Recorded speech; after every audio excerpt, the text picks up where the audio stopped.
El siguiente periodo que vamos a estudiar en nuestro curso es el llamado la Edad Media. La Edad Media se refiere a un periodo histórico sumamente interesante. Este es el que continúa posterior a la caída del Imperio Romano, en el siglo V después de Cristo, y llega aproximadamente hasta el siglo XV, con el periodo histórico conocido como el Renacimiento. La Edad Media es conocida de varias formas. Se conoce también como el Medioevo. También se conoce como el periodo del oscurantismo.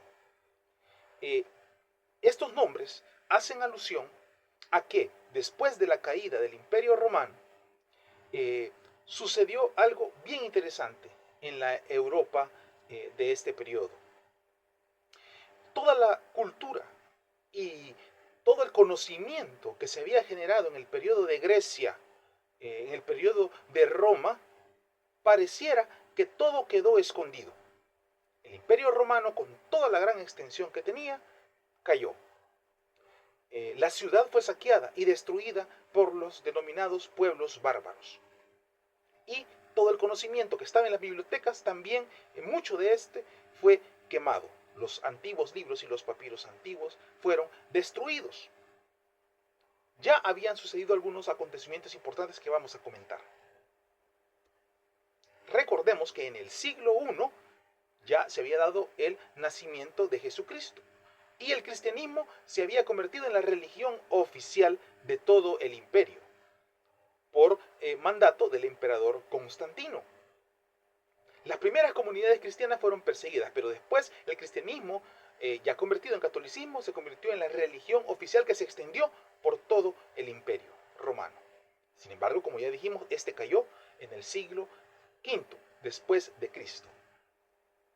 Dicho esto, cuando los gobernantes romanos que estaban en Europa, en Oriente Próximo, en la zona de la actual Turquía, en la zona de la actual Palestina, ¿verdad? Cuando los gobernantes romanos murieron o fueron asesinados por las revoluciones y la ciudad de Roma también fue destruida y saqueada, únicamente fue el poder de la iglesia el que quedó gobernando.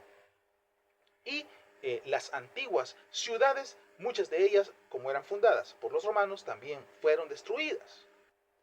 De manera que solo quedó una nobleza, es decir, los descendientes de los antiguos romanos y de los antiguos gobernantes y funcionarios puestos desde Roma.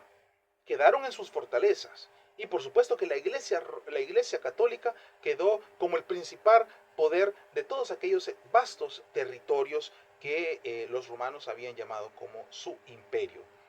Pero sin el poder de la Roma central, ¿verdad? Lo único que quedaba era la iglesia católica y estas familias que tenían un linaje que ellos mismos decían que venía de Dios y que venía de los antiguos gobernantes romanos.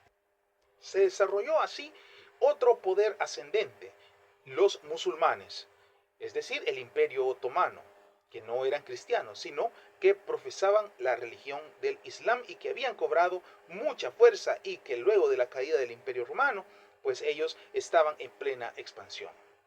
Comenzó una época donde los castillos y los caballeros, los reyes y las reinas y las princesas y la nobleza que se decían de sangre azul eran los que gobernaban y sobre todo el poder más grande era el de la iglesia católica.